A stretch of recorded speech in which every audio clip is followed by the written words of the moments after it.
everyone. So, I'm having an off day. I had originally planned the day to go up to Stanley because I have some business I have to take care of in Haley today. So I thought, oh, okay, I'll just go on up to Stanley and take you guys with me to the Beaver Creek store. I knew I had some business to take care of today, so I put my hair up in those little buns, you know, the little space buns. This is what happened to my hair. I look like a poodle. My beautiful long hair is now frizzy and curly. It's like a big, it's just, I don't even know. The plan is I'm going to drive up to Stanley to the Beaver Creek store, and I'm going to record the drive. My grandmother, my father's mother. So my father's mother, my grandmother, is from Idaho. She was born in Idaho. She had a sister. Now, my grandmother had passed away in 2013. Now, my grandmother had a sister who also is from Idaho and was raised in Idaho. And she is my great aunt, was my great aunt. She passed away in 2019, I believe. So in 2017, I was looking at my grandmother's obituary. I have no idea why I was looking at my grandmother's obituary. I'm just sort of an odd person. I keep obituaries. And I guess every few years I go through my little box of mementos and I, go through them. And that was one of these occasions. Except on this particular occasion, it was very late at night. And I was living in Oklahoma. And I noticed, for some reason, I had never noticed this on the obituary. But it mentioned that grandmother had a sister. So, of course, I was intrigued because I was like, wait a minute. I didn't actually know that grandma had a sister because grandma never talked about her family. The only time that my grandmother ever talked to me about Idaho, I was probably about 21 or 22 years old. And she had said that she came from Idaho. And she talked about how beautiful it was compared to Oklahoma. I remember her telling me about waterfalls and the birds. Oh my goodness, my grandmother loved these birds. And another weird thing is, I hate snakes, but my grandmother loved snakes. So I remember when I went over to her house when I was about 21 or 22, I was telling her about all of these rattlesnakes and copperheads coming into my yard. And I was trying to kill them and get rid of them and shoot them. And I was throwing bricks and rocks at them. I was like doing everything I could to get rid of snakes. And Grandma said, well, you should get some mothballs and just put them around your house, and that will keep the snakes away. Grandma was right. Mothballs definitely keep the snakes away. Anyway, it was because of this that grandmother told me about Idaho, and she mentioned how Idaho had all sorts of snakes, and I didn't like that. You have to understand, in the South, there's poisonous snakes. We have water snakes, like the water moccasins. You can die. But I guess there's not really a lot of poisonous snakes in Idaho. So she really loves snakes, or loved snakes, and talked about them being in Idaho and talked about how beautiful it was here. So when I noticed or realized that she had a sister, I went ahead and went online and tried to find her, and I found a phone number for her, and I called up my aunt. And she was very hard of hearing. She couldn't really hear me very well. She thought I was a solicitor at first, and said that she wasn't interested in buying anything. She couldn't hear a lick of what I was saying. So I just bought a plane ticket. I just called up a friend and said, hey, I'm going to go to Idaho. I'm going to go meet my great aunt. And my friend, he said, does she know you're coming? And I said, no, she doesn't know I'm coming. She can't hear me on the phone very well. She's very hard of hearing, so I'm just going to show up and we'll see what happens. So that's what happened. I bought a plane ticket, rented a car, flew from Oklahoma City into Denver, and then from Denver out to Boise, rented the car, drove from Boise on up Highway 20 from Mountain Home all the way up through Fairfield, and then made it into Haley, and so, or Bellevue, and that's where she was living. So I went up to the house and I knocked on the door.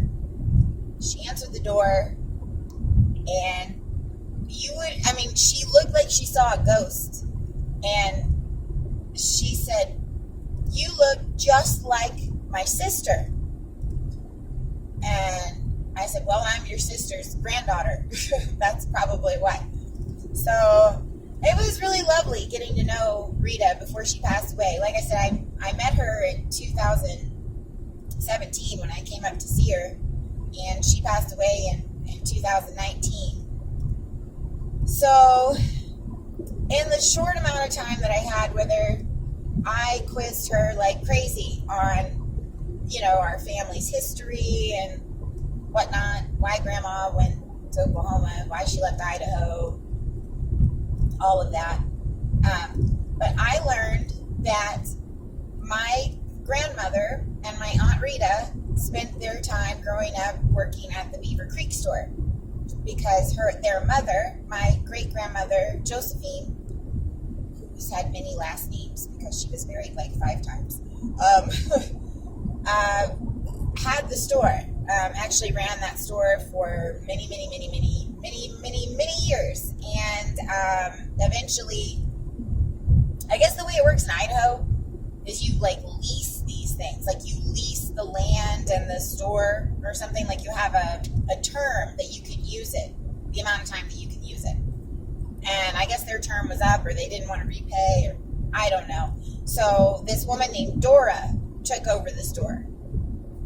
I never met Dora, but my Aunt Rita, I don't think was very fond of Dora. She called her Dirty Dora, but I've heard a lot of people around here call this woman Dirty Dora, and I don't know if it's an insult to her or if it has to do with what she had in her store. From what I've been told, Dirty Dora had jars of animal genitalia, just oddball things, whereas Rita and her sister and their mother, they used the store more as a trading post. So, they would sell goods, dry goods, and that sort of thing. And they had a pet bear. And I'll be sure to throw a couple of these pictures. I'm going to go ahead and just throw those pictures into this video. I'll find them on my computer and just plop them onto the videos.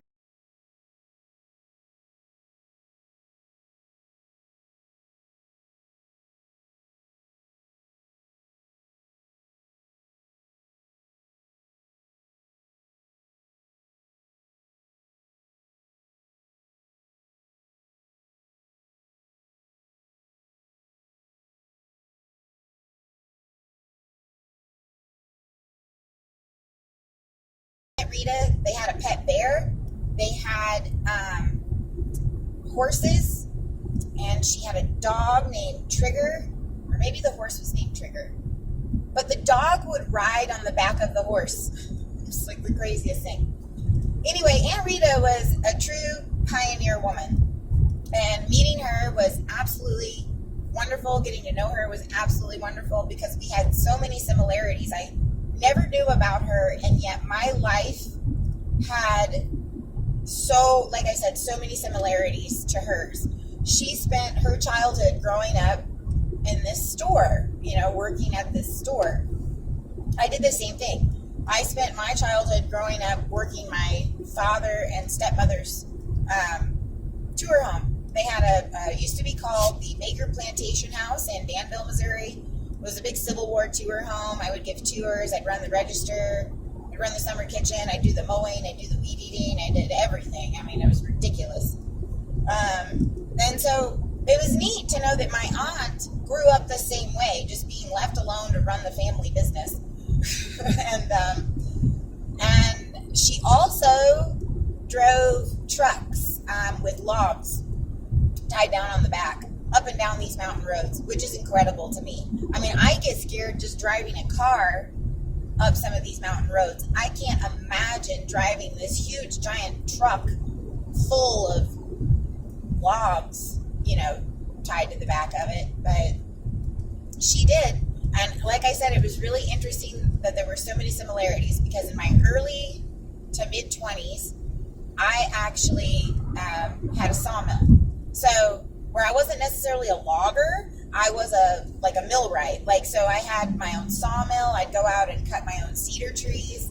When I moved to Oklahoma, I didn't have any money. I didn't even have a bed to sleep in. I would sleep on a mattress on the floor in my house until I could afford a bed. And what I would do is I would get up every day at 4:30, 5 o'clock in the morning, go get my chainsaw, and I would go out and cut down cedar trees off of my property, and then I'd take them on down to the co-op in Mansville, and I'd sell them there, and I'd get $80 a ton for cedar. And that would be enough money for me that I could go down to the Dollar General and buy some food and that sort of thing. So, and I did that for several months before I could get on my feet. So it was absolutely fascinating. And so that's where I'm going to take you guys today. We're going to go on up to Galena, Stanley area, and check out the Beaver Creek store. Hopefully it's still there. It was still there a few years ago when I went to see it in 2017. But I know in 2019, the North Fork store, I don't know if any of you guys know what that is or where that is, it was torn down, and I was really upset about that. When I first came to visit Idaho, I went to go see the North Fork store, the North Fork store. And I took pictures of it, and I didn't go on the inside, but I took pictures of the outside. And I forget what the name of the movie is, but there was a movie there was certain scenes of a movie that was filmed there with Marilyn Monroe. It was a Marilyn Monroe film. And that store is gone now. It was there in 2017, and in 2019, I was landscaping at one of the properties just diagonal from the North Fork store, and I watched them get rid of it over a several week period. It's very, very, very sad. So I'm hoping that's not the case with the Beaver Creek store, but I've brought my camera, and I brought the boys, and I brought my big poofy poodle hair, and we are on our way.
the exits.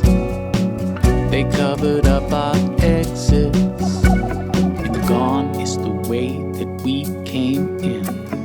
Gone is the way that we came in. Now they hiked up the heat. I can't feel my feet. Let's push through those doors. That lock's looking at all. They siphoned off the exits. They siphoned off our exits. And gone is the way that we came in. Gone is the way that we came in.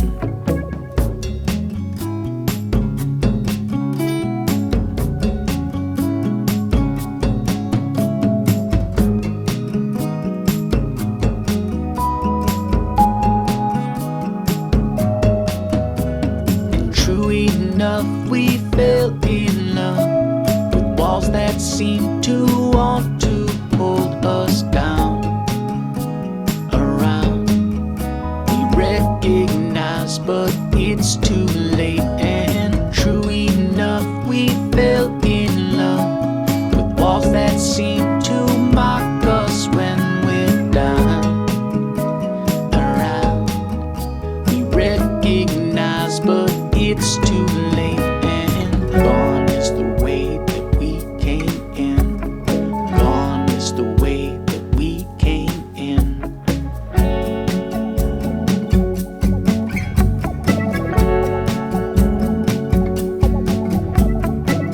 We're in a maze. There's only one way out. They covered up the exits. They covered up our exits. And gone is the way that we came in. Gone is the way that we came in.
I found a spot to bring the dogs, so they could run around while I do a little bit of an update.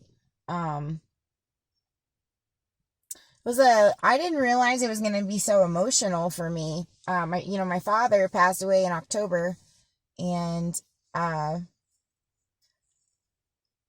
gosh, well, the entire time I've lived here about 4 years, I was always asking my dad to come and visit. And he's been to Idaho before. He's only been to Idaho once, in the 1950s when he was, under the age of 12. So, and he never did. He had other things that he had to do, but, I did get down there to see him before he passed away. I didn't realize it was just going to be emotional for me, because I realized when I was photographing it, and I wanted to go further in and videograph and take pictures, but there's clearly no trespassing signs all over. So all I could really do is just kind of stand in the front and just get from what's in the front. But my dad, when he was in Idaho, he was there at that store. So when he went to when he came to visit with his mother, they stayed there at that store. And my father said that he stayed up in the top bedroom. So I just sort of had this moment where I realized, even though he never was here with me, came here when I was here, there is a place here that I can go to that he's been to. So, I'm from Missouri and Oklahoma, and Missouri is 1,500 miles away. So it's really, really wonderful that there is a, place, somewhat close to where I live, that I can go see, that I know that he's been to. So anyway, without getting too emotional, one of the interesting things, that I recall when I was talking to him on the phone a few years ago about this, he said that when he stayed there as a little boy, he was petrified because of all of the giant stuffed animals that were everywhere. And I don't mean like teddy bears. I mean, these were real animals, like game, stuffed game and stuff. And there was like a giant stuffed bear, apparently. So yeah, sorry. Normally I'm a little bit more organized on this, but I did not expect the emotions. So, but anyway, so I visited, and now I'm at this random campsite somewhere near Beaver Creek, and the dogs are running around. They've come back by the car, so I feel a lot better. I was kind of nervous for a second, and I'm going to get out, take some pictures.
super duper tired because I just chased Charlie. This dog is incorrigible. Alvin listens really well. Charlie, not so much. I've been working on him. He is getting better, much better, but he could not resist himself. I'm trying to practice letting him off a leash, so that he can, because Alvin's really good. I can let Alvin off of a leash, and by the tone of my voice or even the look in my eye, he knows, okay, stay within this boundary. Don't go past here. Don't go past here. But it's taken years for that sort of, yes, I'm very proud of you, for that sort of relationship. We've had to work on that over the years and spend time together, and, that's how relationships evolve. Charlie, on the other hand, like I said, he's only really been with me permanently since October. Before October, I just sort of saw him when I went to go visit my dad. He's Dad's dog. He's not very good at being let off of a leash, but I did find, a really remote area, which maybe not have been the best idea, because once I let him off the leash, he was gone. He was just like, gone. And I've grown up in the country my whole life. I've had dogs in the country my whole life, so I didn't worry too terribly much because I'm pretty confident in Charlie. He's a country dog. He can find his way back, which he did. However, once he figured out that it was time to go, he was like, no. And so he took off again. And that is when I worried, because then I started getting scared. I thought, oh my gosh, what if a bear gets him? What if a mountain lion gets him? What if a big mama moose stomps him? But who am I kidding? He's fine. But he only has 3 legs. So, I was kind of worried about that. Like a 3-legged dog, obviously he might not be able to swim very well, but he runs really well. So that whole debacle is over.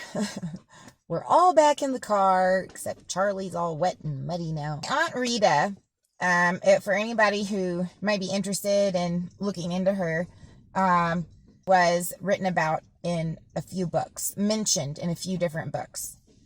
I can't recall the names of all of these books. I'm not sure how many, maybe 1 or 2. But one of them is what was the name of that book? The Galloping Horses of Galena, I believe, is the name of that book that she's talked about or mentioned in. She's also been was interviewed a few times. I think Sun Valley magazine maybe did a thing on her. I know the Idaho Mountain Express did. So that'll give you a little bit about her. She was very much a pioneer woman. Her name was Rita Hurst. And she was married to Arthur Hurst. And they had quite a colorful life from what I've heard from others and what she told me herself. So, and she grew up here. She grew up right in this area. I mean, the dogs and I are in her old stomping grounds right now. So I'm going to leave out of here, and I'm going to try to stop in at the McDonald's in Haley. But when I was here last week, I was very confused. I went to turn into the McDonald's, and there was this big sign that said, please use alley. And I just got confused because there's construction. Like, they've completely torn up the whole parking lot. There's construction going on, and it was confusing. And not to mention that one particular spot is extremely hard to get out of there under normal circumstances. So with all of that stuff going on, I was just like, eh. So we may or may not have McDonald's, which it's not really the healthiest thing to eat in the world, so maybe I shouldn't have it. But geez, I could really go for like French fries.